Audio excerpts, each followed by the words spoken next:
dia, boa tarde, boa noite, você ouvinte do podcast Contextuais Sério, mas nem tanto, o podcast dos estudantes da CBS Brasil. Hoje estamos no nosso episódio, afinal de contas, a DBT, ela é contextual? E temos aqui conosco Marcelo Silvestre. Olá, galera. Me chamo Marcelo Silvestre, sou graduando do 10º período na FAMERP.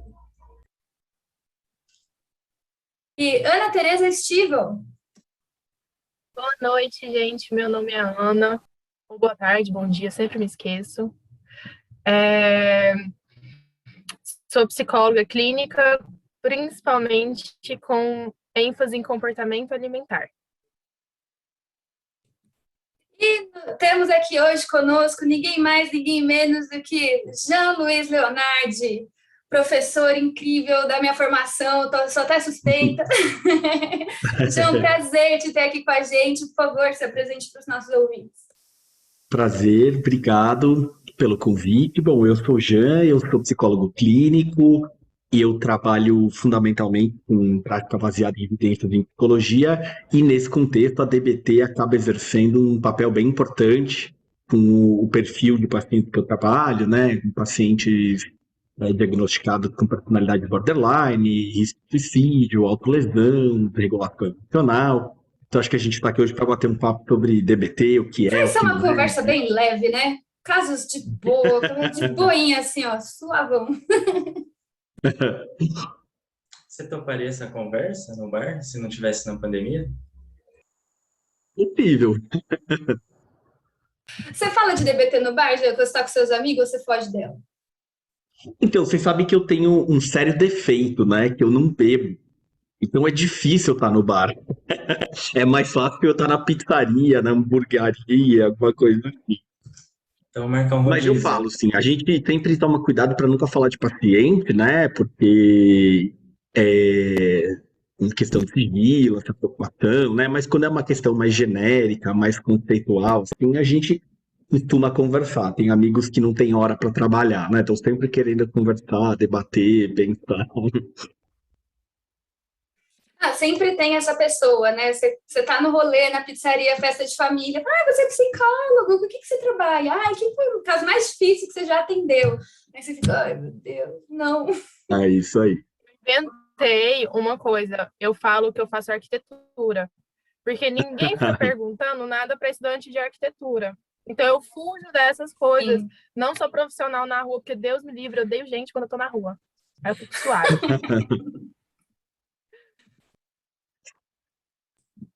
Então, Vamos lá, Gia, então. Vamos lá, né? Vamos lá. Você começa aí, mano. Claro. Já, primeiro a gente gostaria de começar pela filosofia da DBT. E a gente gostaria de saber, ela é contextualista funcional ou zen budista? Uau, pergunta difícil essa. Eu tendo a achar que ela é contextual e do ponto de vista filosófico, né, e que ela acaba sendo influenciada por práticas do Zen budismo, né? Então, uma coisa que eu sempre discuto, né, é a diferença entre ecletismo teórico, ecletismo filosófico e ecletismo técnico, né, ecletismo prático, assim. Então, eu diria que a DBT ela segue uma filosofia compatível com o contextualismo, embora a gente pode debater aqui, é diferente da arte, da FAP, que tinham essa preocupação conceitual, epistemológica, com princípios da análise do comportamento, behaviorismo, etc. A DBT, quando foi criada, ela nem sabia muito desses problemas conceituais, dessas questões, né? Então, se você vai ver a própria ideia de filosofia dialética que está presente na DBT, eles vão usar alguns termos lá e algumas explicações um pouco diferentes daquilo que a gente está acostumado a ler num texto de contextualismo, num texto de behaviorismo, mas, pelo menos do meu ponto de vista, não há nenhuma diferença relevante ali. As pessoas estão falando da mesma coisa, com palavras diferentes, com caminhos diferentes, tá? Então eu não diria que ela tem uma filosofia zen budista, até porque como o zen budismo ele está ali quase de mão dada com religião, né? Eu acho que seria bem sério uma proposta psicológica de cunho religioso, assim, eu acho que seria bem problemático. E tanto é que as práticas vêm, né, que você vai encontrar na DBT, elas foram completamente descoladas do seu contexto de origem ali, né, teológico, digamos assim. Então eu não diria que ela tem uma filosofia zen, eu diria que ela tem uma filosofia dialética, contextualista, compatível uma com a outra e traz essa prática aí do zen, sabe? O que seria a filosofia dialética e a principal diferença dela com o contextualismo? Então, ó, o que acontece eu vou explicar uma história aqui, contar uma história para vocês, para vocês entenderem um pouco de onde veio essa ideia da filosofia dialética, né? A Marcia Linehan, criadora da DBT, chegou na filosofia dialética meio sem querer, tá? Como que ela chegou nisso, assim? Não é aquela história assim, nossa, ela era uma profunda conhecedora da filosofia dialética, ela transpôs isso para um modelo de terapia. Foi nada disso, né? O que acontece foi o seguinte, ela debatia com a equipe dela, ex-alunas, colegas, terapeutas, grupos ali na universidade, na Universidade de Washington, em Seattle, a mesma universidade onde está o Kohlenberg da FAP, onde está o pessoal da ativação comportamental na origem e tal, né? E aí ela está lá debatendo com a equipe dela a seguinte situação, né?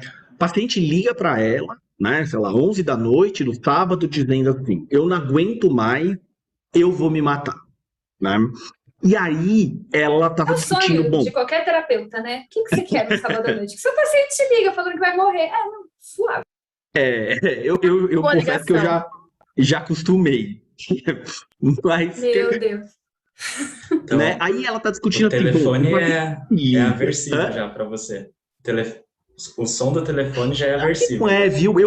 Aí que tá, é muito melhor que ele me ligue do que ele não me ligar, né? Porque quando ele me liga, eu tenho algo a fazer, eu posso ajudá-lo a lidar com a situação, a enfrentar, né? O problema é se ele não me liga. Em geral, eu gasto mais tempo pedindo para os pacientes me ligarem do que tentando falar para eles me ligarem menos, sabe?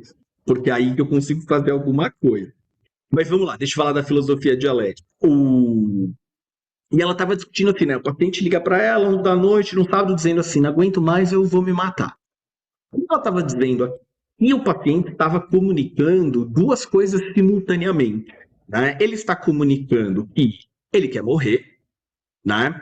E ele também está comunicando ou está pedindo ajuda, né? Então, o que ela argumentava assim? Se o paciente só quisesse morrer, se não houvesse ambivalência, o paciente se matava lá em segredo, não ligava para terapeuta, não falava com ninguém e se matava, né?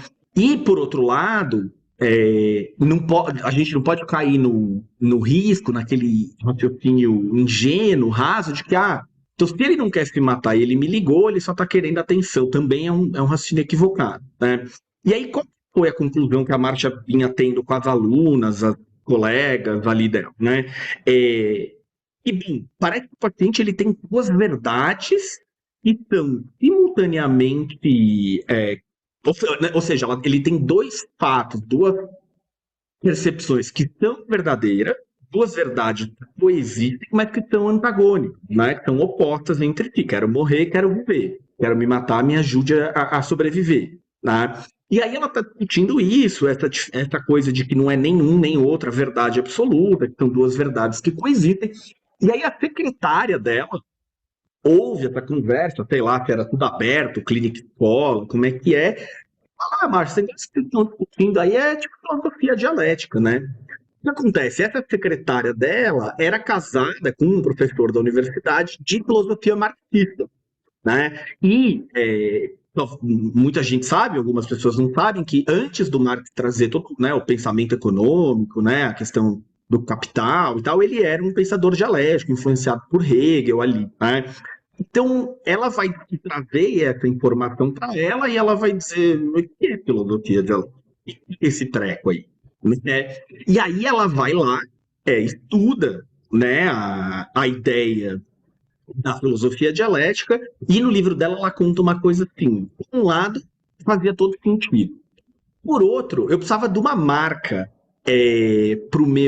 para minha terapia. Tá, aí, bom, ela vai sua filosofia dialética e o que ela diz? Bom, primeiro faz sentido, né? Faz todo sentido com o que eu venho pensando, com o que eu venho desenvolver. Então ela vai dizer assim, eu também precisava de uma marca para essa terapia, de um nome, né? Não era uma terapia comportamental tradicional, não era uma terapia cognitivo comportamental tradicional, era uma coisa nova, perspectiva dela. E aí, então, ela traz a ideia de dialética, tá? E aí, pensando um pouco na pergunta, né? Tá, mas então, o que caracteriza essa filosofia, né? Na verdade, sim, o que ela vai dizer que a gente tem que... Quais são os princípios dessa filosofia dialética? O primeiro princípio é que a realidade ela é vista como sendo composta por um todo interdependente, né? Os fenômenos estão conectados de maneira transacional e um causa o outro, né? Aquela ideia do Skinner, né, de que o indivíduo se comporta, gera mudanças no mundo, essas mudanças no mundo retroagem, né, sobre ele determinando o que ele vai fazer, né, então o ser humano sendo determinado pelo seu determinante, determinando, né, aquela coisa da transação constante, é o primeiro princípio da dialética, dessa filosofia, né. O segundo princípio Por isso ela desencadeia? Vou chegar lá daqui a pouco, acho que Tá. aqui sim, tá? A outra coisa é que a filosofia dialética vai falar assim, ó, a realidade, ela é complexa, ela está em polaridade, né? Então, verdades contraditórias não necessariamente se sobrepõem umas às outras ou se cancelam, né? Elas podem coexistir. Então, eu não sei se vocês passaram por isso, mas eu lembro quando eu era um terapeuta recém-formado, quando eu tinha um paciente que ele queria terminar um relacionamento e não queria, assim, ele queria e não queria. E eu tinha uma agonia que era assim, vamos decidir, ou quer, temos que bater o martelo aqui, né? Eu tinha um pouco essa propensão.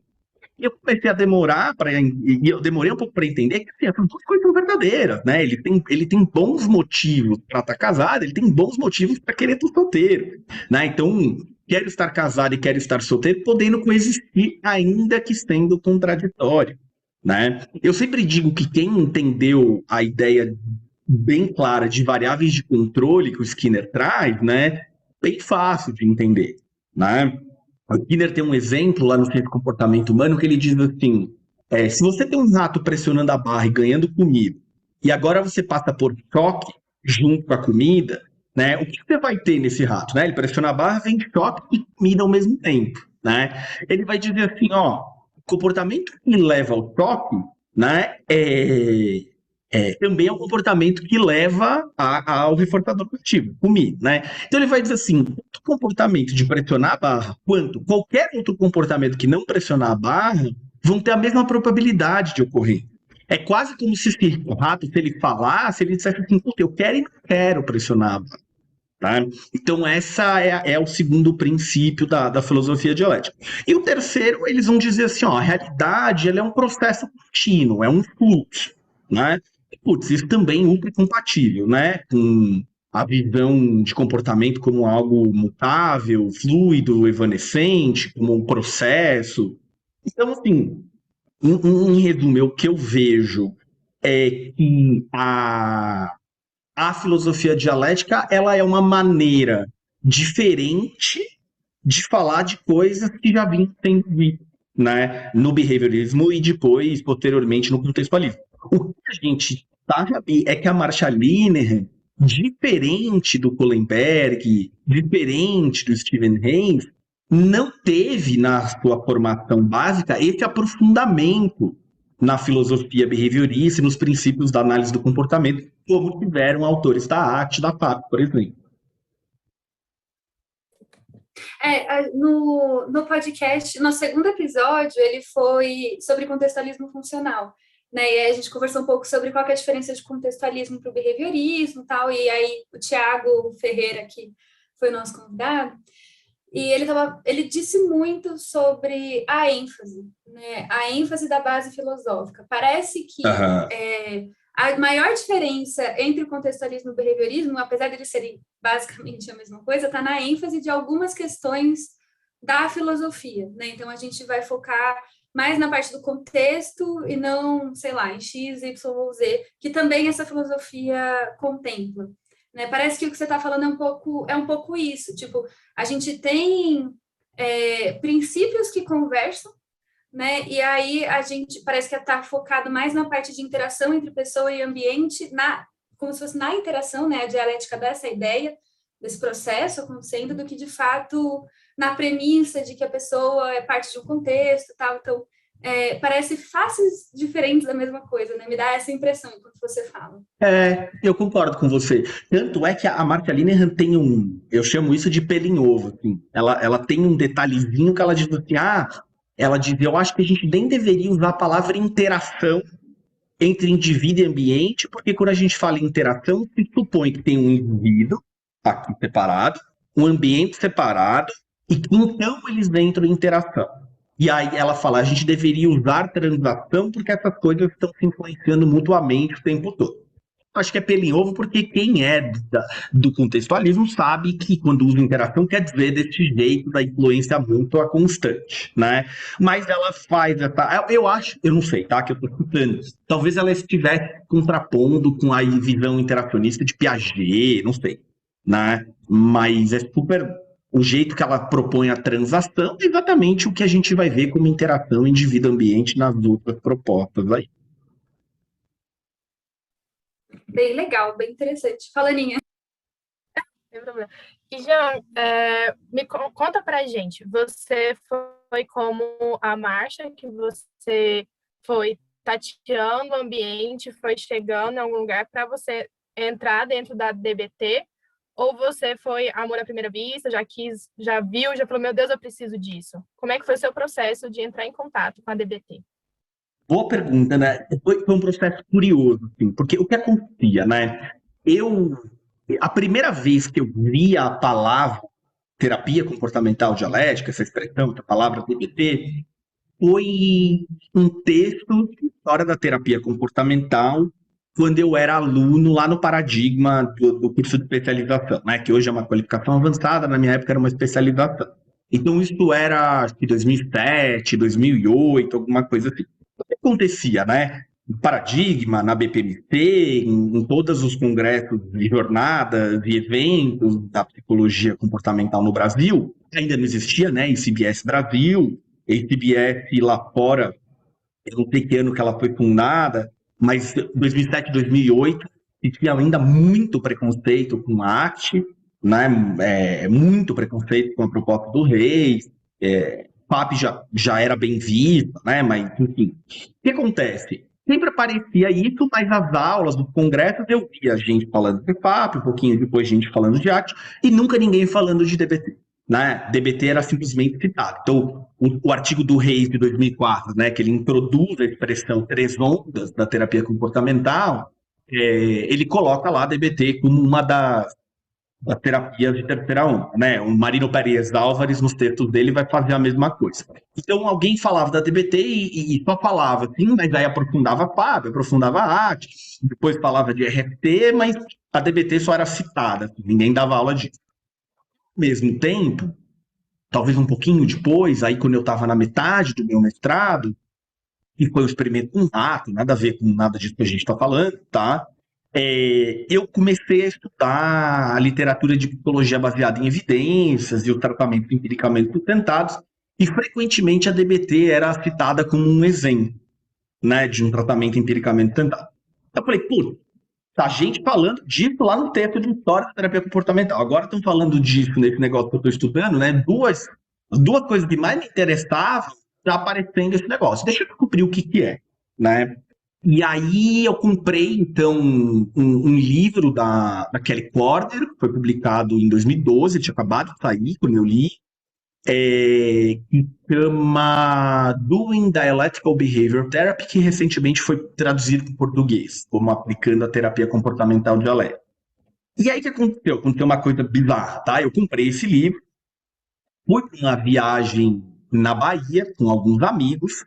Um amigo tinha uma casa lá numa ilha na Bahia, não sei o quê. E assim, só pra vocês entenderem, tá? Eu não gosto nem de sol nem de praia. Então tá parecendo uma viagem maravilhosa de Réveillon, não era. Pra mim. Era. Nossa, tá super. Eu tô aqui muito te invejando, querendo mais amigos assim na minha vida. Né? Só que o que aconteceu nessa viagem? Aos 0 minutos da viagem, a gente saiu com um barquinho de pescador lá que ele tinha, e esse lugar você conseguia, em alto mar, tinha aqueles bancos de areia. Então, você em alto mar, conseguia pôr um guarda-sol e sentar em alto mar. No que eu desci desse barquinho, não dava para ver, porque estava embaixo d'água, tinha tipo uma concha assim, e fez um buraco desse tamanho no meu pé. Eu pisei na concha, atravessou ali. E dizer, né, que os próximos 5, 6 dias ali eu mal conseguia andar, então eu não podia sair com essa galera pra praia, pro barquinho, pra coisa, e eles iam e eu fiquei na casa, então eu li o livro inteiro ali em coisa de 3, 4 dias ali, né. Então, no primeiro momento, foi uma certa paixão à primeira vista. É claro que toda paixão à primeira vista, depois você descobre os defeitos, depois você descobre os problemas, né? Você é como qualquer relacionamento, né? Primeiro você só vê a parte boa, depois você vai vendo a parte ruim, né? Acontece. Né? Mas eu achei muito interessante a qualidade duas coisas. O que mais me chamou a atenção na DBT. A primeira coisa que me chamou a atenção era a precisão da descrição das coisas, né? Tipo, do modelo etiológico, dos procedimentos, assim por diante. Então, a operacionalização da técnica foi o que mais me chamou a atenção. Assim, né? Tipo, não era aquela coisa genérica. Que, você faz uma análise, você faz solução de problemas, você faz a aceitação. Não, era bem descrito. Essa foi a primeira coisa que me chamou a atenção. E eu fico pensando, né? Quando a gente é analista do comportamento, a gente quer controlar variáveis. Então, quanto mais bem descrita a contingência, mais a gente pira, né? Eu imagino que deva ter sido um pouco essa sensação, tipo, meu Deus, tá tudo tão bonitinho. E ao mesmo tempo é legal, porque assim, por exemplo, quando ela descrevia, no caso a Kelly Corder, eu sei que tá gravando aqui, isso aqui vai ficar pra posteridade, mas eu vou falar mesmo assim, né? Eu gosto muito do livro da Marcia Lima, original, assim. Assim, ele foi publicado no comecinho dos anos 90, foi escrito no final dos anos 80, ele tá super desatualizado, mas ela escreve demais, ela arboriza demais, ela, né? Não, a Kelly Corner vai lá, pega o mesmo livro e escreve com 250 páginas a menos, sabe? Então, a descrição, por exemplo, que ela fez da invalidação, quando a gente lê no Skinner os 3 efeitos da punição, primeiro efeito, segundo efeito, terceiro efeito, eu falei, caraca, olha ali, tá escrito numa situação clínica exatamente aquilo, assim, né? Então foi muito familiar. Então esse foi a primeira paixão, assim, né? De quão bem descritas estão as coisas, a análise, a interpretação, as técnicas, os processos, os procedimentos, tá tudo muito claro. A segunda coisa que me encantou foi que, à medida que você ia vendo aquelas transcrições de caso, sabe? Assim, quando tem vinhetas e grandes transcrições, e depois quando eu fiz o treinamento, eu fui ficando com a sensação de que o terapeuta DBT top, né? Esses caras autores de livro, etc., eles tinham sempre muita clareza do que eles estavam fazendo a cada momento da sessão. Parece que não tinha uma situação que o terapeuta falava A, ou B, ou C, ou ficava quieto, ou sugeria, ou não sei o quê, e não tinha exatamente um motivo claro e específico de estar lá. Então isso me deu uma sensação de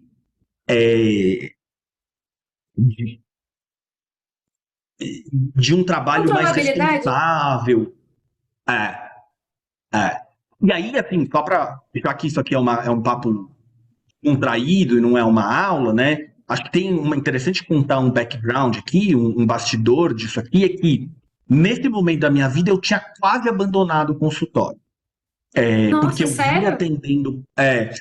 Eu vinha atendendo pacientes e eu tinha um pouco a sensação de que eu estava sempre meio que improvisando, né? Eu tinha estudado muita análise do comportamento, né? Estava aí na metade do mestrado, já tinha acabado a especialização no paradigma, mas a minha sensação era que eu estava sempre improvisando, sempre meio que tentando reinventar a roda, fazia supervisão e achava que isso não estava resolvendo. E não é que meus casos não andavam, não era isso, mas eu tinha essa sensação meio, quase como se eu fosse um estelionatário, né? E aí, nessa ocasião, eu recebi uma proposta para trabalhar como um especialista em comportamento tóxico pro League of Legends, né? Aquele jogo do Riot Games, né? Para trabalhar para ele como um No LOLzinho. especialista. O que que é? O O LOLzinho, é. LOLzinho. O LOLzinho da sexta-noite, no É um sábado, apelido né? carinhoso do jogo. A galera vai Exato, pirar né? agora. Então eu fui convidado para trabalhar, eu ia, na verdade, chefiar uma equipe de psicólogos, estatísticos e programadores, porque não sei se vocês sabem, mas o brasileiro é considerado o pior tipo de jogador online que existe, o mais agressivo, o mais preconceituoso, o mais racista, o mais homofóbico, o mais Caramba! violento. Tem jogo assim que eles identificam que o teu IP é do Brasil, você nem consegue entrar. Eles já te bloqueiam sem nem querer saber quem você é.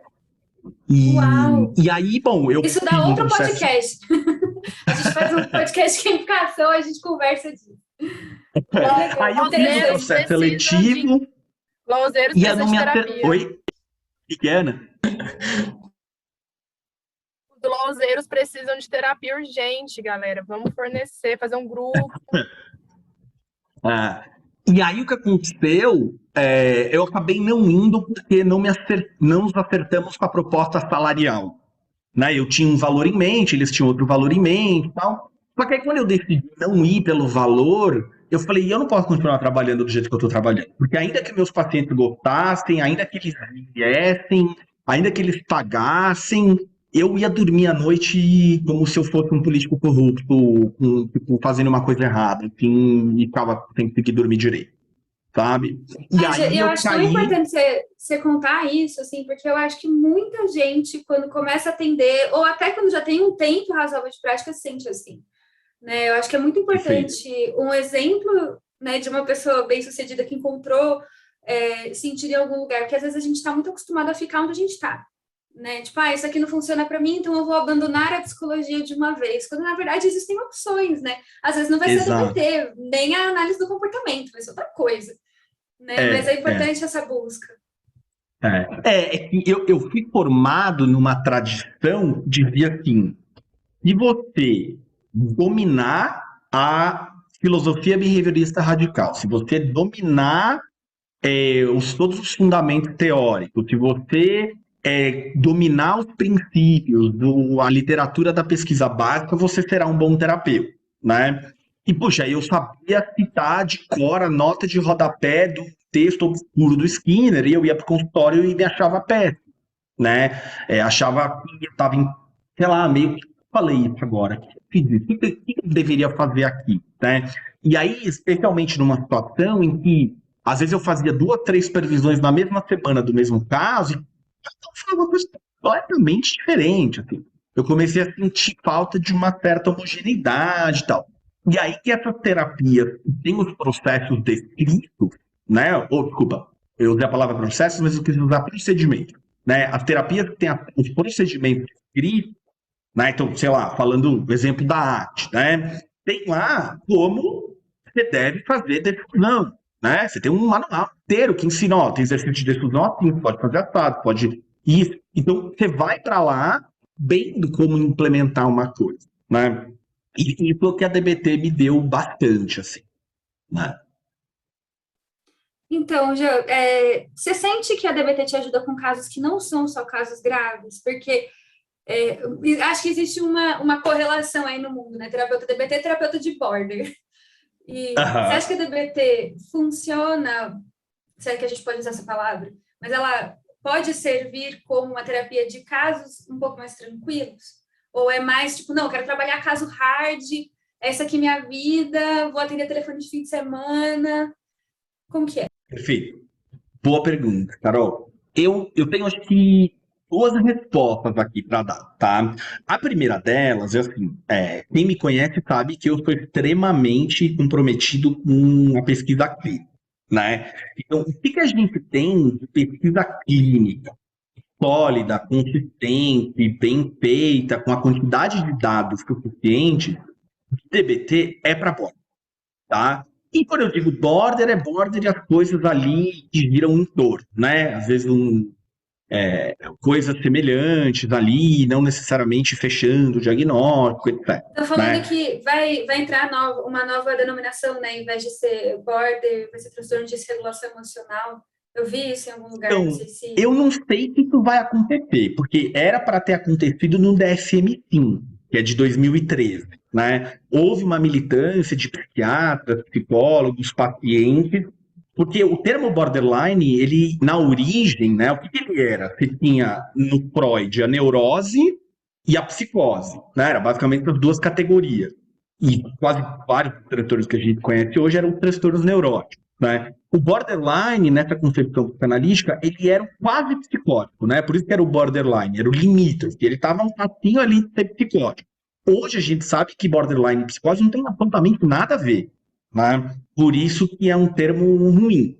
E, apesar dessa militância, o argumento para não mudar foi assim, gente, você tem aí 50 anos de pesquisa com essa palavra, né? Quando você vai fazer busca, a palavra-chave, a gente finalmente conseguiu disseminar no público leigo, né? Então, melhor não mudar, tá? Então, foi um pouco, eu não sei se no futuro pretendem mudar ainda, quando você mencionou, eu não sei se você estava falando aí desse movimento, pelo menos até onde eu sei, foi tratado, assim. Mas hoje na literatura você já acha, gente, a DBT foi feita para transtorno de desregulação emocional pervasiva, né? Então aí você vai ter algumas coisas que têm semelhança, né? Tipo, alguns transtornos do impulso, transtorno explosivo intermitente, você vai ter algumas coisas assim, né? Sim, se a gente for falar de evidência, a DBT hoje as evidências sólidas estão para borderline, né? Você vai ver algumas pesquisas com dependência química, algumas pesquisas com compulsão alimentar e bulimia nervosa, algumas pesquisas com TDAH. Assim. Ainda são dados iniciais, são dados, né, incipientes, ainda falta muita produção. Agora, a parte 2, né, Carol, que você falou assim, pô, mas você usa em outros casos? Eu diria que várias vezes, quando eu estou atendendo, eu faço uma intervenção que é influenciada por princípios da DBT. Né? Então, por exemplo, aceitação. Né? O cliente não precisa praticar aceitação. Não existe, né? Do paciente que o cachorro morreu e ele está triste há, sei lá, várias outras situações, a aceitação vai ser uma coisa importante, né? A DBT tem lá uma operacionalização da aceitação, exercício de aceitação e assim por diante, né? Então eu poderia trazer isso. Os níveis de validação da DBT, né? Aqueles níveis de validação é um tipo de acolhimento, empatia, validação que um terapeuta já sabe fazer. Mas eu acho que aqueles níveis me ajudam a fazer melhor, assim. Porque está descrito como fazer, sabe? Então fica mais fácil fazer me baseando nessa descrição. Assim. Às vezes, um paciente ele não está muito comprometido ali com o objetivo dele, está ambivalente. Eu posso usar algumas estratégias de comprometimento da DBT, como, sei lá, pé na porta, porta na cara, advogado do diabo, prós e contras, e assim por diante.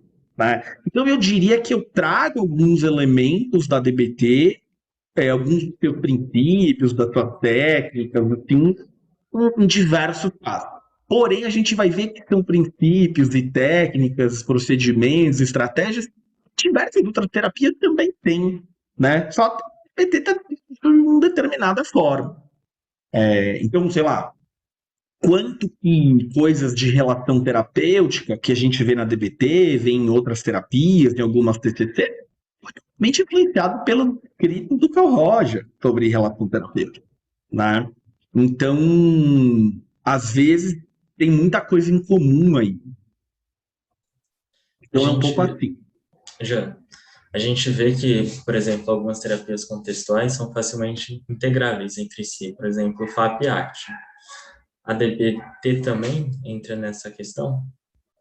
Eu diria para você que sim. Inclusive, você acha alguns momentos do texto, do livro primeiro lá de DBT da Marsha Linehan, já sugerindo isso. Né? Então, por exemplo, tem uns 3, 4 parágrafos que ela vai dizer lá no livro. Olha, muitas vezes o paciente borderline, ela está o tempo inteiro no livro se referindo à paciente mulher porque os primeiros estudos dela foram todos com pacientes mulheres, né? Então, várias vezes ela está falando da paciente, sempre falando como ela é, né? Então, ela vai dizer assim, várias vezes você vai ter uma situação que o comportamento problema da paciente está acontecendo ali na sua frente, né? E aí, o que você tem que fazer? Ela cita, conforme Kohlenberg e propõe, cita o primeiro livro da FAP, faça isso, descreve as regras da FAP, o que é comportamento clinicamente relevante, o jeito dela escrever, ela não dá exatamente esses nomes aí, né? Comportamento clinicamente relevante ela dá, as regras que ela não cita formalmente, né? Então, a gente vê essa sugestão e essa integração com o FAP facilmente ali, né? Com o ACT, você não vê isso feito explicitamente, até porque a formalização da ACT aconteceu alguns anos depois, né, desse primeiro livro de DBT. Aquele primeiro livro do Reis, Kelly Wilson e Sprohato é de 99, se eu não me engano, né? Né? E esse primeiro da Marcia Linehan de DBT é de 91, né? E ele tinha sido terminado, ele já tinha sido escrito, 91 não, 93, desculpa. 93. Ele já tinha sido escrito ali na década de 80 tal, e demorou um pouco para sair, para arrumar editora. Então eu vejo essa integração, embora em alguns momentos a gente vai ver que ela tem suas diferenças de condução, né? A DBT, embora ela seja uma terapia que está o tempo inteiro balanceando aceitação e mudança, a Marcia vai argumentar que é uma terapia voltada para mudança. Né? É quase como se a aceitação... sabe quando você precisa dar um remédio para um cachorro, né, um comprimido, e você coloca lá um pedacinho de carne em volta do remédio, para o cachorro comer o remédio, a carne não veio e conseguir tomar o remédio? Na DBT, às vezes, a aceitação é meio que a carninha para engolir o remédio ali, que é a mudança. Né? Então, sim, haverá diferença, sem dúvida, mas eu acho que elas são facilmente integráveis. Já que toda essa proposta que está chegando aí de terapia baseada em processo, tal, vem um pouco nessa direção, né? Tipo, ao invés de você aprender a fazer ACT, DBT, você aprende a fazer mindfulness, aprende a fazer aceitação, aprende a fazer resolução de problemas, aprende a fazer difusão, né? Aprende a fazer manejo de comportamento suicida, que aí você não precisa trabalhar com um modelo fechado, com nome e sobrenome. E é interessante, né? Porque essa questão da integração, a gente, pelo menos, né? Eu faço a minha pós em Dublin, né? Meu doutorado lá. E na gringa, parece que a DBT nem é, tipo, sabe? Quase como se fosse uma outra coisa. Tipo, tem as contextuais e tem a DBT. E aqui no Brasil, a gente coloca tudo no mesmo guarda-chuva, né? Tanto que na CBS do ano passado a gente teve bastante coisa de DBT. Esse ano a gente vai chamar uma galera da gringa para falar de DBT, que é uma coisa que não acontece lá fora. Né? Por que você acha que isso se dá, Jean, na sua opinião? Tem um motivo que eu não acho, que eu sei, e tem um motivo que eu acho. Eu vou contar por que eu acho. O motivo que eu sei é o seguinte: quando a gente olha para a história da análise do comportamento aplicada, né, o que a gente tem ali? A origem da transposição de princípios básicos para uma prática terapêutica, ainda não é psicoterapia, né, uma prática terapêutica, foi lá o trabalho da modificação do comportamento. Né? A modificação do comportamento ia in loco, né, lá na escola, lá no hospício, lá na casa da pessoa, lá no presídio, né, observava o comportamento-alvo, então não trabalhava com relato, né, observava o comportamento-alvo, via as variáveis de controle daquele comportamento, seus antecedentes e consequentes, né, e manipulava as contingências no local, né, para produzir a mudança comportamental. E aí a gente vai ter dezenas de relatos, livros, primeiros anos do Java mostrando isso, né?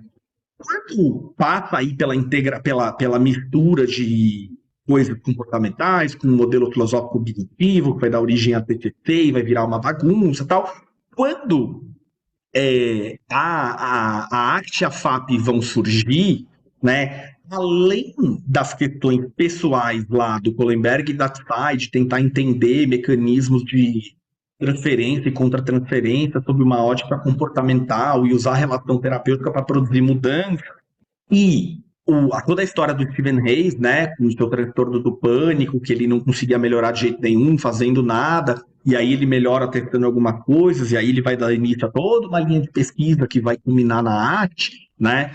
Além dessas questões aí bem particulares, de certa forma, a FAP e a ACT, cada uma à sua maneira, vieram para resolver esse problema conceitual. Qual que era o problema conceitual, né? As técnicas, as estratégias desenvolvidas na modificação do comportamento dependiam de observar o comportamento, né, manipular as contingências em vigor para modificar o comportamento, né?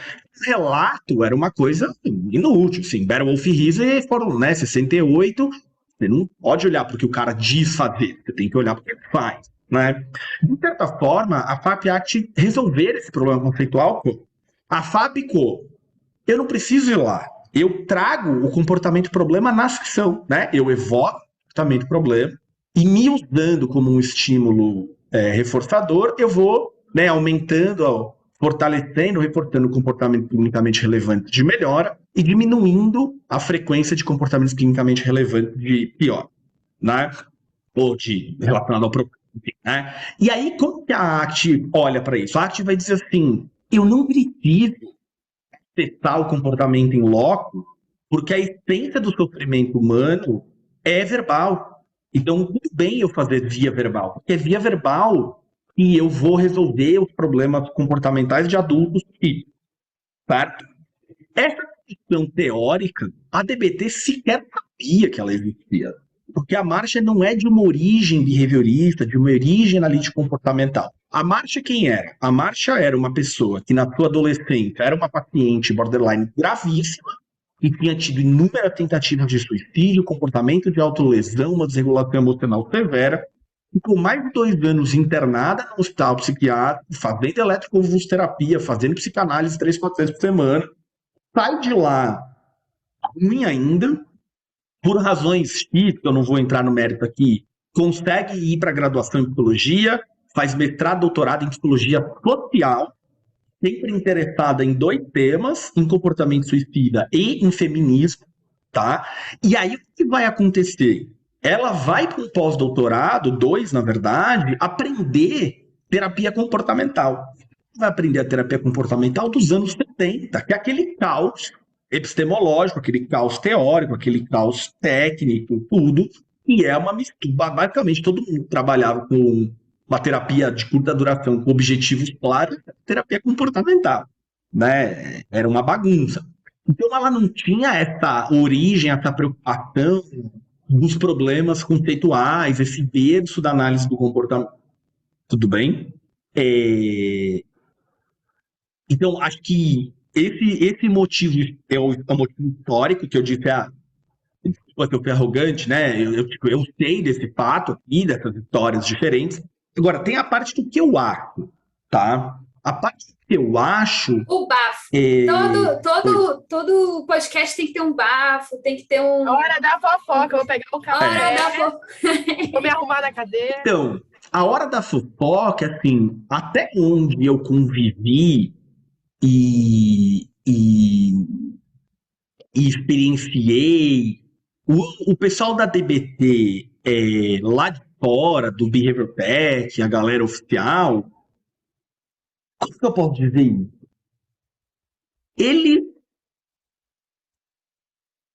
meio que acham, são meio individualistas mesmo, não preciso de ninguém, tô desenvolvendo meu próprio negócio aqui, tô tocando meu próprio negócio aqui, assim, né?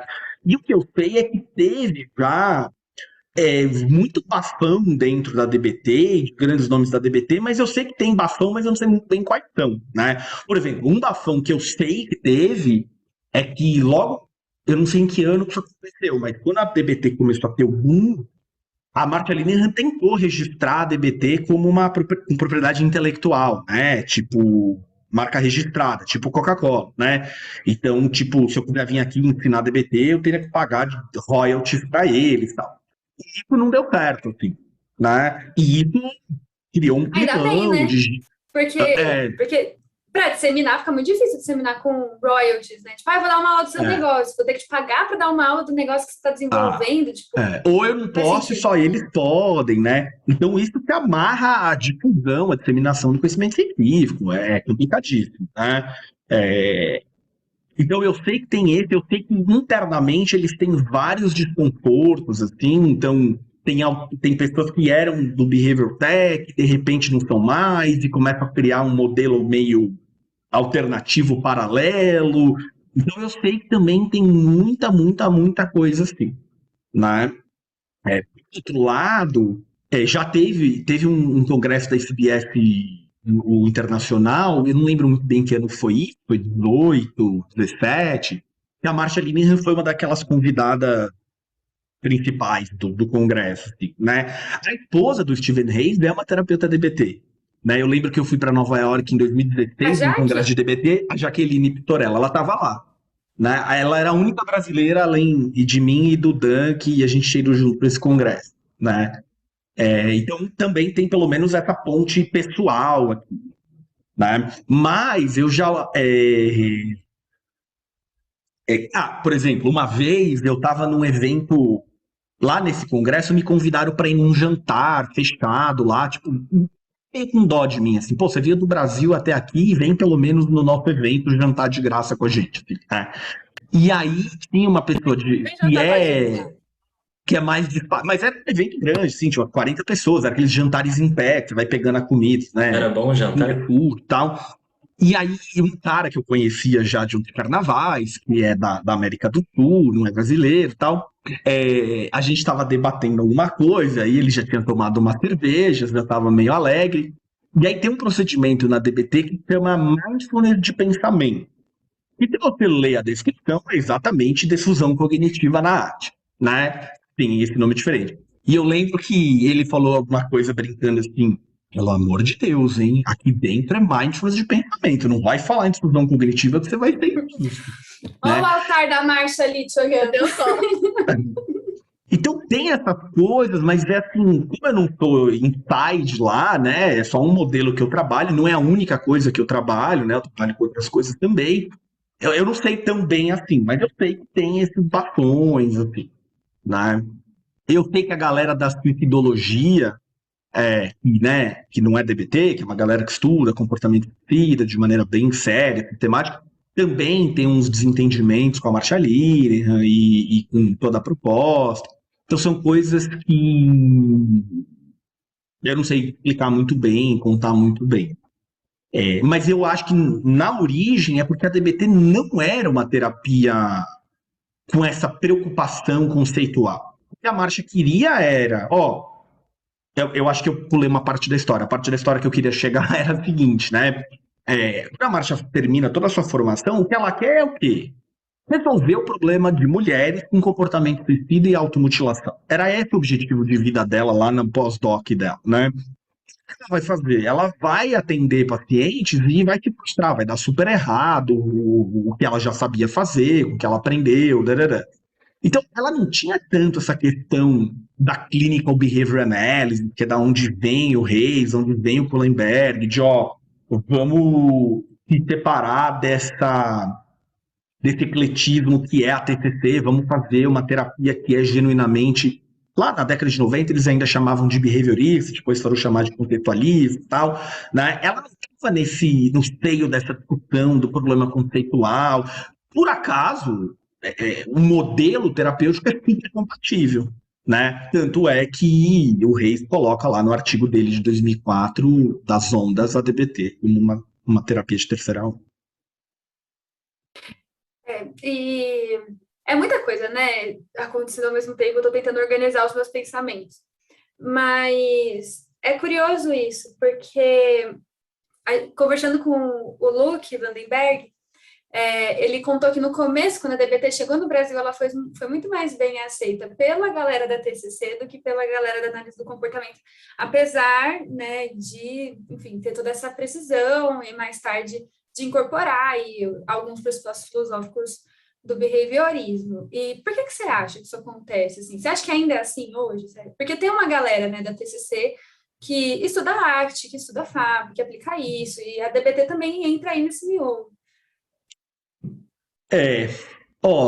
Eu acho que isso tem a ver com algumas coisas, assim. A primeira delas é que a DBT tem umas coisas que eu não consigo entender. Então, por exemplo, a Marsha Linehan, ela se intitula behaviorista, tá? Então, você tem várias palestras dela gravadas no YouTube, por exemplo, que às vezes você escuta ela dizendo assim, eu, como uma behaviorista, né? E aí, por exemplo, ela faz isso, aí um colega me contou que estava num congresso na Europa, e eu não testemunhei, esse amigo que me contou, ele estava nesse congresso na Europa, sobre ideologia e tal, e alguém perguntou para ela alguma coisa sobre DBT e mencionou Skinner. E ela teria dito uma resposta que foi, olha, eu não quero meu nome associado ao Skinner. Então, por que você titula behaviorista e não quer ter um nome associado ao Skinner? É uma coisa bem estranha, né? Então, acho que tem essas coisas. Então, por exemplo, o primeiro livro da DBT, ele chama Terapia Cognitivo e Comportamental por Transtorno da Personalidade Borderline, né? E o que acontece? Não era o título que a Marsha Linehan queria. Ela queria que chamasse Terapia Comportamental Dialética, né? Só que a editora falou, Marsha, ninguém sabe o que é isso, que acabou de inventar esse nome e esse livro não vai vender. A gente é uma editora, a gente quer vender livro. Então a gente só vai publicar se chamar aí TCC, né? E aí eles puseram lá, então, esse nome. E aí, depois todos os livros vão chamar Dialética e não vão chamar TCC. E aí você vê coisas, por exemplo, eu fiz um treinamento uma vez com a Melanie Hard, que é uma pessoa que passou anos da vida como braço direito da Marsha Linehan, foi chefe de pesquisa DBT por vários anos, em que ela fala assim, TCC em inglês é CBT, né? Cognitive Behavioral Therapy, né? Eu fiz o curso com ela diz, alguém fez uma pergunta, tal, ela falou, que a DBT é uma CBT, né? Um C bem pequenininho e um B bem grandão, né? Então, assim, é um pouquinho cognitivo e muito comportamento. Então, tem umas coisas que, assim, do ponto de vista do behaviorista radical, skinneriano, formado no Brasil, não vai achar que vai achar que a DBT é cognitivista, porque ela, de fato, faz algumas intervenções em pensamento, tá? E, do meu ponto de vista, intervir em pensamento não te torna um cognitivista. O que te torna um cognitivista é assumir um determinado modelo epistemológico, um determinado modelo teórico, mas, né, muitas pessoas olham para isso e, então é cognitivista. E o jeito que a DBT trabalha com cognição é escolhido por cognitivistas. Porque a terapia cognitiva coloca a cognição no centro, a intervenção na cognição no centro. E não é isso que a DBT faz, né? Inclusive, os treinadores em DBT que eu tive diziam assim, cuidado, porque em geral essa é a exceção. Geralmente é a minoria das situações que você precisa dar ênfase na cognição, e não a maioria, né? Então se começa a ter essa coisa, assim, que aparece a cognição lá, mas não é do jeito que os cognitivistas estão acostumados. Ao mesmo tempo, é um linguajar que lembra um pouco a pegada deles, então... Mas acho que isso todas as contextuais, né? Que a discussão de termos de nível médio é justamente esse BO. Né? Tipo, por que a gente não vai falar comportamentalês? Porque a gente precisa explicar e o mentalismo ganhou, né? E eu tenho a sensação... Quando veio a defusão cognitiva, um cognitivista olha e fala, o que é isso? Né? Me interessa saber, né? E eu acho que as terapias contextuais, especialmente DBT e arte, o pessoal da cognitiva olhou e eles tinham lá com aquela visão mais antiquada de análise do comportamento, uma coisa mais de estímulo-resposta, uma coisa mais modificação do comportamento. Pô, isso aqui interessa a gente, né?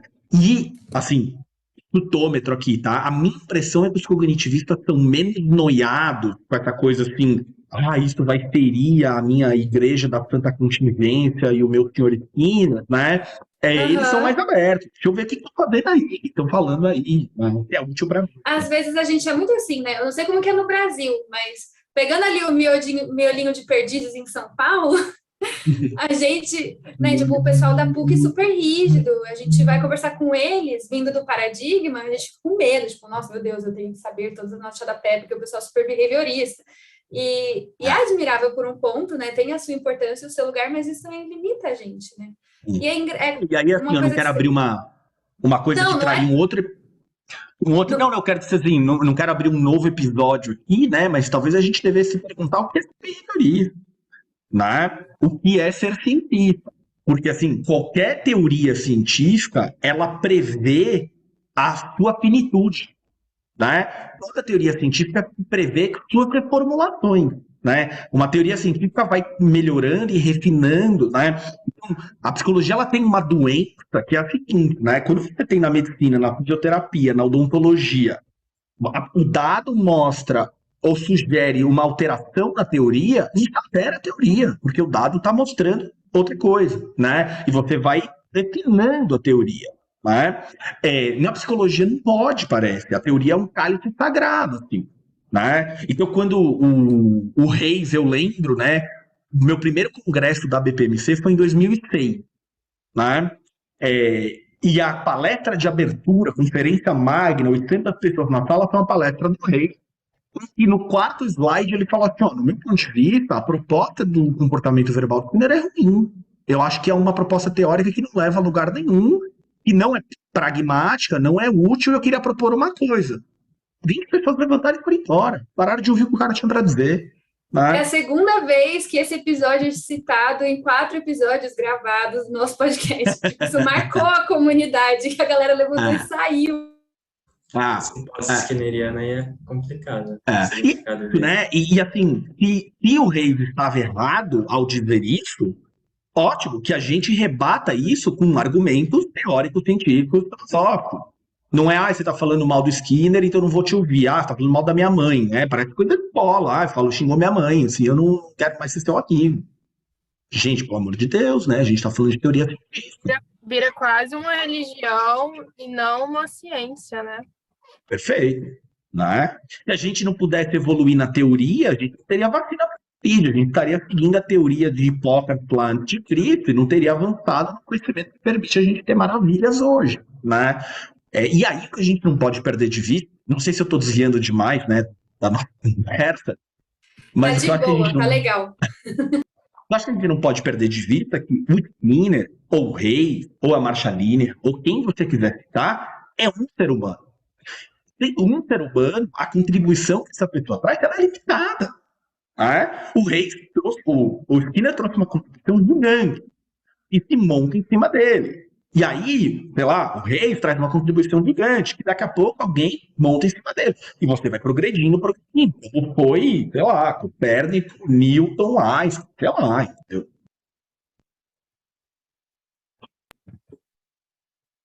Sim. Não, eu tô a mil, não sei, Marcelo, Ana, tem alguma coisa para dizer, alguma pergunta para fazer? Tô a 1000 também, derivação alta, levadíssima aqui. Alta em derivação, alta em complexidade, mas esse é outro podcast. Enfim, vamos um pouco para a prática clínica? O que vocês acham? Pensando a respeito. Você falou muito Eu não tô da te ouvindo, questão... Ana. Agora eu tô. Eu acho que eu tô com um delayzinho. Mas conta pra gente, assim, o que um bom terapeuta DBT precisa ter, o que você acha que é fundamental a gente adquirir de habilidade, ou precisa ser algo inato? O que você pensa? Então, inato, não penso em quase nada nesse sentido, não. Eu acho que um terapeuta DBT, ele precisa saber algumas coisas, assim.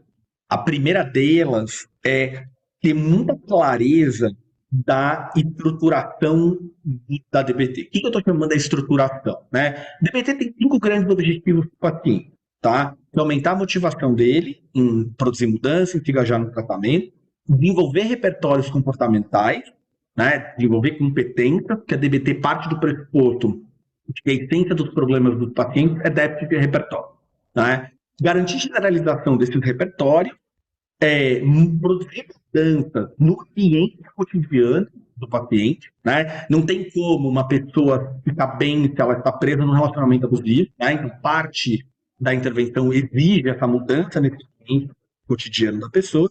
E o último elemento é cuidar da competência e da motivação do terapeuta, né? Porque quando o terapeuta lida com casos graves, ele às vezes fica cansado, ele fica de saco cheio, ele fica frustrado, ele se sente incompetente, né? Porque o paciente não caiu, porque o paciente se cortou, porque o paciente tentou se matar de novo, alguma coisa assim. E aí, bom, primeira coisa assim, você sempre está atendendo pensando nessas 5 coisas. Eu estou fazendo essa coisa com o meu paciente e esse último comigo mesmo, né? Sim ou não? E aí a DBT tem algumas estratégias para isso, né? A terapia individual, treino de habilidade, tem um momento, ter uma reunião entre terapeutas, fazer esse papel de hipervisão, autoajuda, consultoria, debate, assim por diante, né? Então essa acho que é a primeira coisa. A segunda coisa o terapeuta DBT precisa saber bem a prioridade do caso, né? Existe uma lógica de estágios de tratamento que, assim, vamos pensar que se você tiver que ir no congresso da ICBS, comprar o dinheiro no congresso da ICBS, ou ter comida para comer em casa, e aí no congresso. Você precisa primeiro ter comida, primeiro você precisa ter água, primeiro você precisa ter saneamento básico, né? Você precisa ter prioridades. Então não Aquela adianta ideia da pirâmide de Maslow? Não é baseado nisso, não é. Mas a ideia é um pouco assim. Primeiro eu preciso fazer com que o paciente não tenha risco de morrer. Né? Primeiro eu preciso diminuir comportamento suicida, comportamento de autolesão e eventualmente comportamento homicídio. Né? Bom, então eu vou focar primeiro nisso. Depois eu vou focar aqui em comportamento que interfere em terapia. Por quê? Se o paciente não faz terapia de verdade, não faz terapia bem, a terapia não é feita. Né? Que o cara atrasa meia hora toda a sessão, ele vem em sessão sim, sessão não. Então eu vou obedecer em hierarquia e para ter clareza nessa hierarquia. Uma vez que eu tenho clareza na estrutura e nessa hierarquia, né, os objetivos, os alvos, etc., o terapeuta precisa ter o domínio da técnica. Mas não adianta ter o domínio da técnica se ele não souber fazer uma coisa que é essencial, que é navegar de maneira fluida, rápida, entre os paradigmas de aceitação, de mudança e de alerta. Né? Então ele precisa sempre olhar para a interação terapêutica e dizer assim, para ele mesmo, essa é uma situação que requer o quê? Requer aceitação, abre um leque de intervenções possíveis. Né? Validação, aceitação radical e assim por diante. É uma situação que exige mudança, né? Resolução de problemas, autogerenciamento, né? Abre um leque de intervenções. Nenhuma dessas duas coisas está dando certo, enterrou o processo terapêutico, você em geral vai para o paradigma de alerta. Né? Então, você precisa ter esse domínio bem operacionalizado da técnica, mas se você não souber navegar entre essas 3 coisas, você se perde. Né? Eu acho que 99% das vezes que eu tomei uma invertida de um paciente, né, recebi uma resposta grosseira, um paciente reclamou, é porque eu estava no paradigma errado. Eu devia estar na mudança quando eu estava na aceitação, eu devia estar na aceitação quando eu estava na mudança. Né? Nossa, mas parece, com você falando, eu sinto que eu ficaria perdida tentando lembrar dos nomes das coisas onde eu tinha que estar. Tipo, parece muito complexo. Não, é que é muito novo, né, aqui nesse debate, assim, mas depois que você pega a mão, fica muito óbvio. É claro que você vai tropeçar, é claro que você vai errar, né? Todos nós erramos, assim. Já aconteceu comigo inúmeras vezes, né? E vai acontecer com todo mundo. Aquele professor que vai no congresso para contar casos de sucesso, né? Ele só não está contando os casos de não sucesso. Todos nós temos, certo? Então, essa navegação, você, com o tempo, pega um jeito, assim. Então, eu acho que a DBT tem uma característica interessante, que é o ritmo da sessão. Né? Eu lembro que o primeiro roleplay que eu assisti de DBT na vida, com um contra master terapeuta DBT, né, o braço direito da Marsha Linehan por 30 anos, né, terminou o roleplay, eu tava com um colega, que é o Dan, que hoje é meu sócio, né, e a gente tava meio que se conhecendo, a gente ainda não era amigo direito e tal. Ele olhou para mim, e o Dan, ele era psicanalista e tava se transformando num terapeuta comportamental, assim, né, ele chegou em mim e falou assim, entende assim?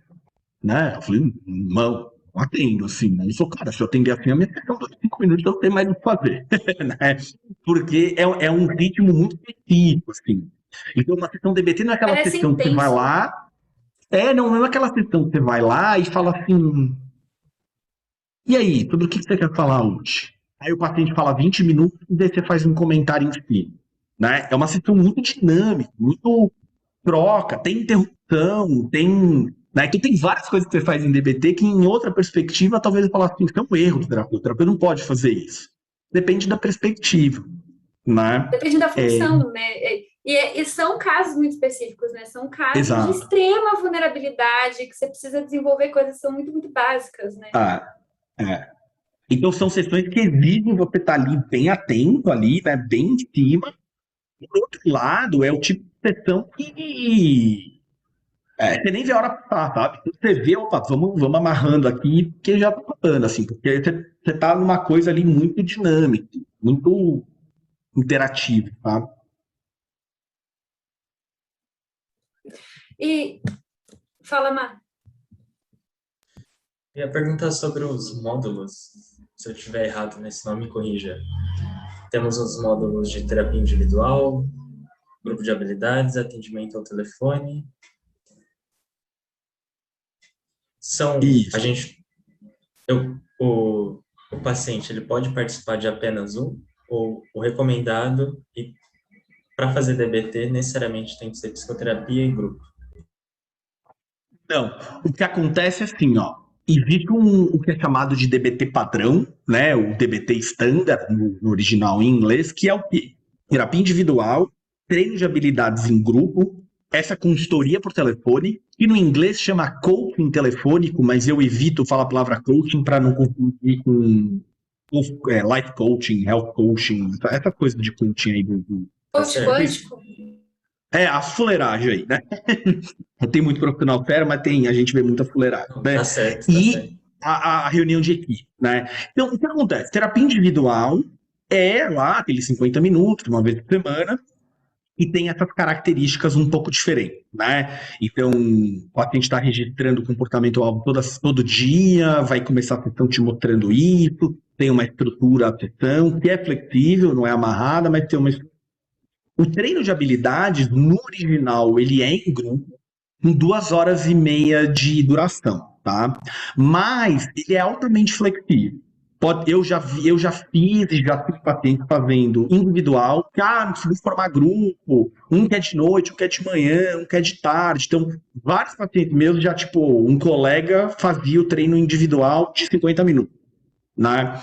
E aí o treino de habilidades vai depender se o paciente requer e tem aqueles déficits todos, né? Em geral, um paciente com esse estágio de gravidade, com todos esses problemas, tradicionalmente precisa, né? Agora, esse treino de habilidades não é uma terapia, né? Mesmo em grupo, né? Não é correto a gente dizer que é uma terapia em grupo, tá? Esse treino de habilidades, ele tem uma cara meio de aula, assim. O paciente tem uma apostila, que ele tem lá fichas, são slides, né? Então, o terapeuta é meio que um professor, assim, que vai ensinar determinado comportamento, vai pedir lição de casa para exercitar, né? Então, aí a gente vai... Aí a gente vai ter um componente de mindfulness, um pedaço de efetividade interpessoal, que não é treino de habilidades sociais. É uma parte sobre como você fazer pedidos de forma assertiva, colocar limite, desenvolver bons relacionamentos, terminar relacionamentos tóxicos, né? Se manter fiel aos seus próprios valores, aí valores tudo a ver, né, com o trabalho de valores na ACT e tal. Aí você vai ter um pedaço de regulação emocional, que vai ter a ver com diminuir a frequência de emoções indesejadas, controle de fatores de vulnerabilidade. Tá? Só deixa eu abrir um parênteses aqui, porque quando eu falo disso, muita gente fala assim, mas você gera skill experiencial no paciente? Então, às vezes sim. Né? Por quê? Quando a gente olha para a esquiva experiencial, por que a gente quer bloquear a esquiva experiencial numa intervenção? Porque a esquiva experiencial, no médio e longo prazo, traz mais prejuízo do que benefício, né? O cara tentando se livrar do aversivo, perde reforçadores valorados por ele, não é? Quando que eu gero e quero gerar e faço para gerar sim esquiva experiencial num paciente aqui? O paciente está no meio de uma crise, toda emoção tem uma tendência à ação, certo? Na raiva você tem a tendência a agredir, a causar dano, né? Na vergonha você tem a tendência a se esconder, né? Na culpa você tem a tendência a reparar o dano, pedir desculpa e tal. O que acontece? A pessoa está lá na crise, no episódio emocional, com a probabilidade, com a força, né, com a tendência do comportamento de lá se cortar, de lá se matar, de lá enfiar o dedo na garganta e vomitar, de lá bater na mãe, de lá assassinar a ex-mulher, caso que eu já atendi, né? Então, o que você quer fazer aqui? Você quer gerar esse diferencial para diminuir esse impulso comportamental. Então, de novo, ora você vai precisar o quê? Bloquear esse diferencial. Ora você vai fazer o quê? Gerar esse diferencial. Então, as habilidades têm a ver com isso, e elas são altamente estruturadas, com ciclos e tal. Tá? A consultoria por telefone é um momento que o paciente e o terapeuta podem se falar, né, por telefone. Em geral é por telefone falado, não é WhatsApp, nada disso, né?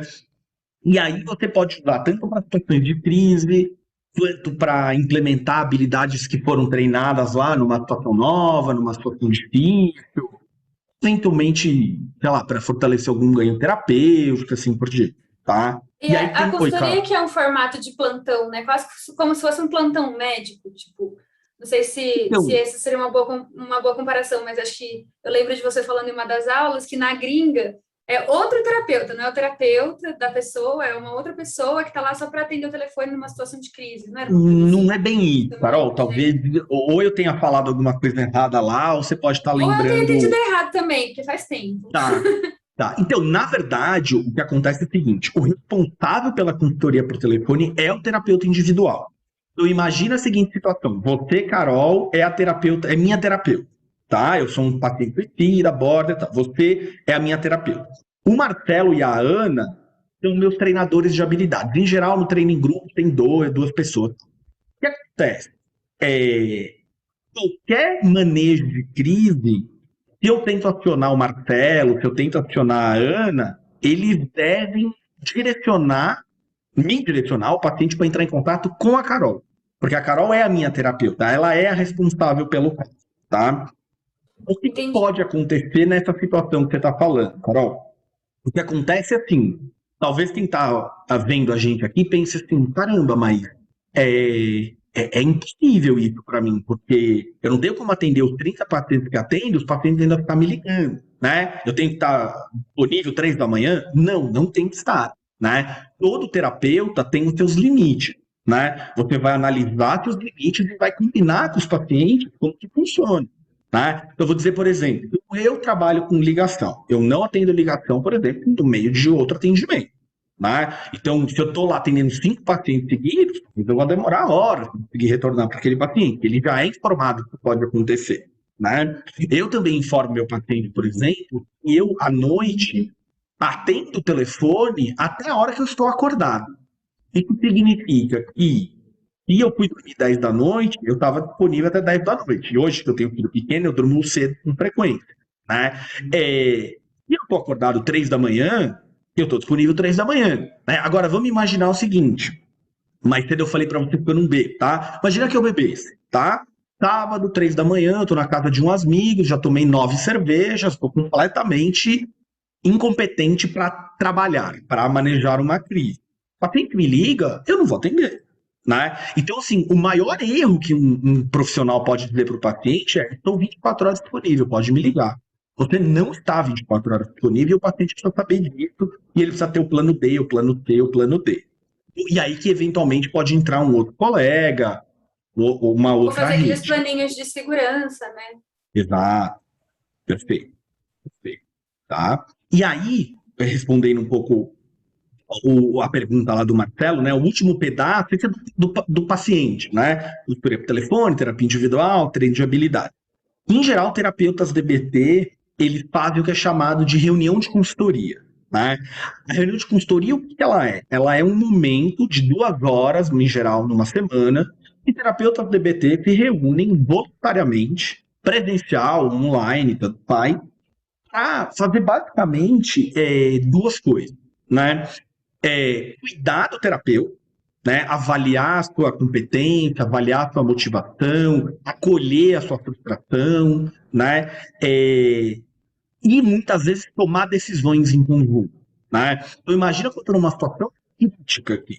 Né? O paciente está me dizendo que ele está prestes a se matar e me dizendo também que se eu acionar o contato de segurança lá, quebrar o civil, aí que ele vai ficar puto e vai se matar mesmo. O que eu faço? Né? Bom, na reunião de consultoria eu posso tomar essa decisão com 5 cabeças. né? Eu, Carol, Marcelo, Ana, a gente delibera sobre isso e debate isso, né? E a gente pode tomar uma decisão, né? Então essa reunião também pode servir, eventualmente, para a gente praticar habilidade terapêutica, né? Então, quero implementar uma intervenção, não sei muito bem como fazer, posso fazer um roleplay ali e tal. Então, essa reunião é uma espécie de grupo de apoio entre terapeutas, de solução de problemas, né? Não tem uma hierarquia, né? Ah, tem lá no time o Marcelo, que estuda DBT há 6 meses, e a Marchaline que inventou o negócio. É horizontal. Né? Então não é uma supervisão que eu vou lá e falo assim, bom, eu estou atendendo essa pessoa, ela tem 32 anos, blá, blá, blá. Em geral, eu falo assim, ó, eu tenho tal problema. Eu tenho um paciente com tal situação e eu preciso de ajuda para manejar essa e essa condição.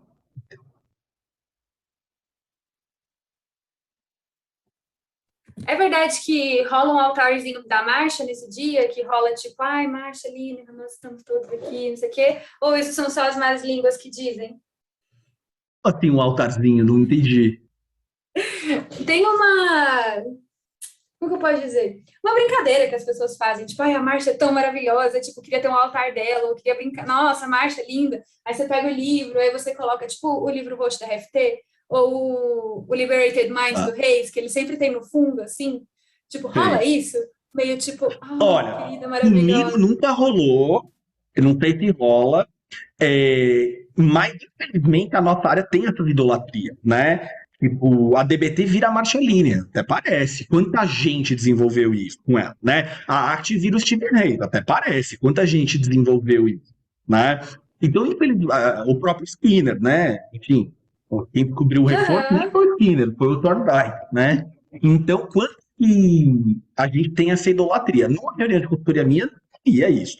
Eu provavelmente escreveria bastante desconforto. Assim. Uma coisa que rola na reunião de consultoria que eu acho bem legal, além de você começa com uma prática de mindfulness, né? Porque a DBT tem uma ideia de que todas essas habilidades, todo esse comportamento que você quer ensinar pacientes, você deveria também fazer na sua vida.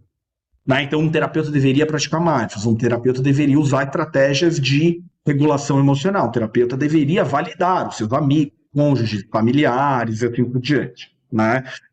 Então, uma coisa legal é que tem isso, mas tem uma coisa que eu acho muito importante, é que toda reunião de consultoria se lê um acordo.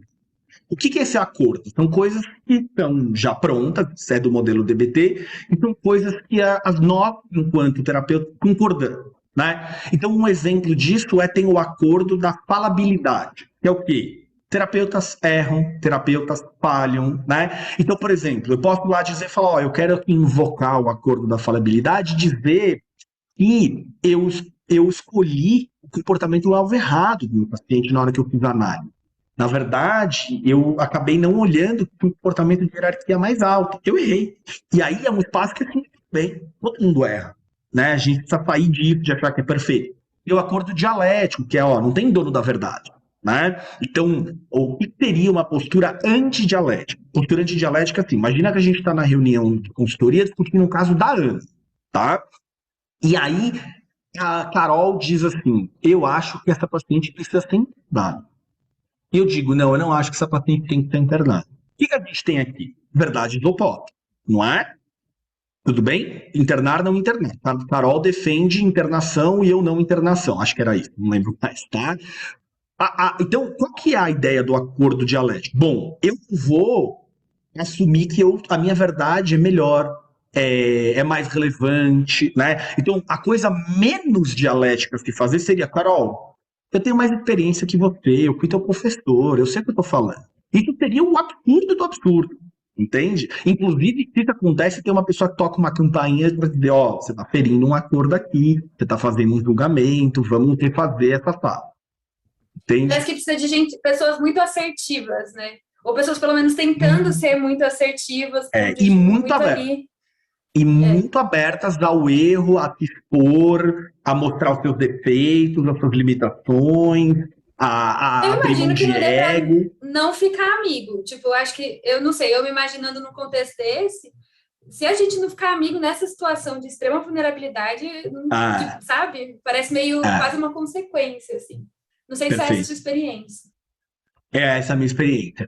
E talvez, e não amigo de, tipo, no sábado comer uma pizza junto, mas uma conexão muito genuína ali, né? Porque o que acontece, a Marcia tem uma frase famosa que diz que a DBT é a prática de uma comunidade de terapeutas atendendo uma comunidade de pacientes, né? Então, quando eu estou lá na consultoria discutindo o meu paciente, ele não é mais o meu paciente, ele é o nosso paciente.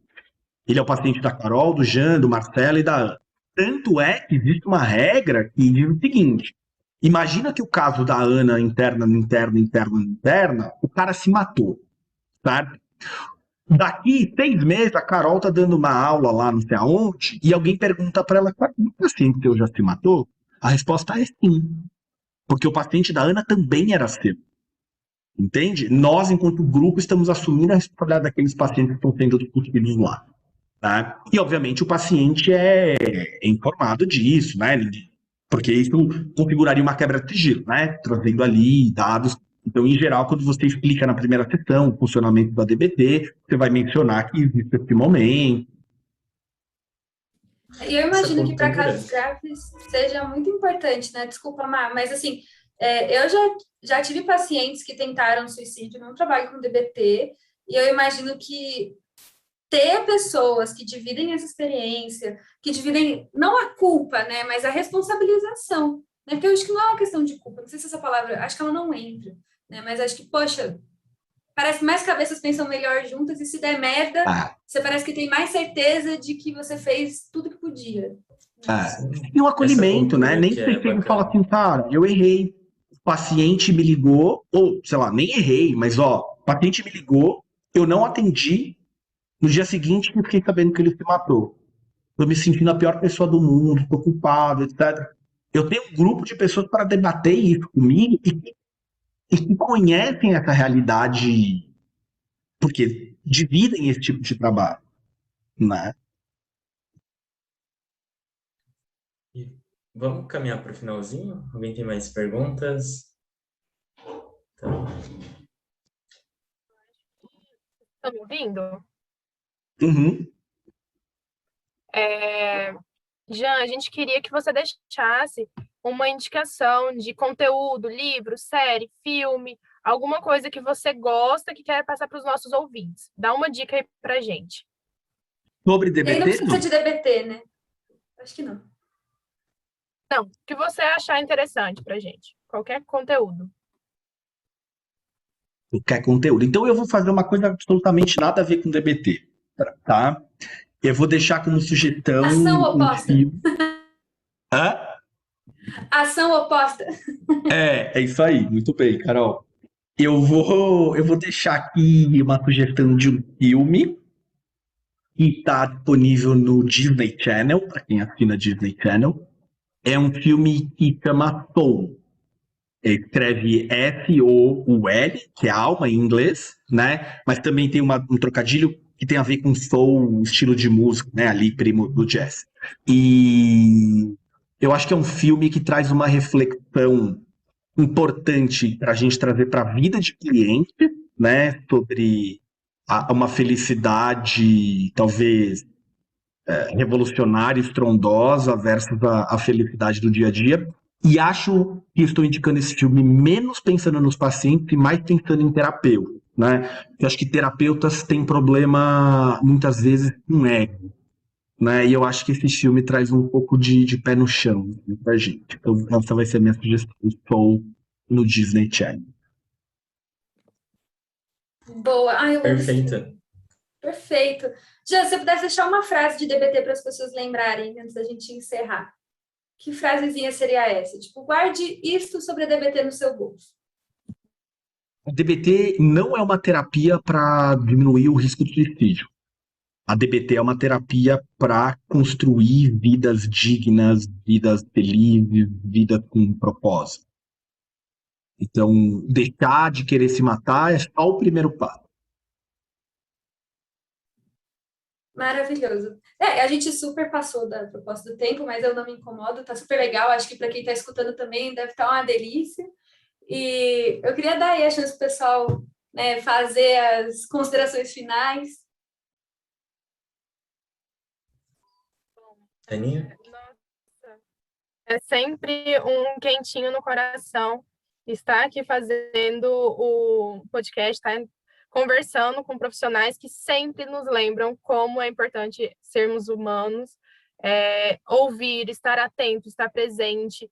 Nós precisamos não esquecer que nós somos gente e que a pessoa que está na nossa frente que ela precisa de atenção, de cuidado, de afeto. Então, mais uma vez, que profissional incrível te conhecer mais de perto.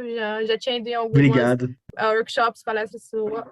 Mas, nossa, é sempre reconfortante a gente saber que escolhemos a profissão certa, porque nós somos, assim, humanos, estamos tocando e cuidando de outras pessoas. Muito obrigada, foi incrível.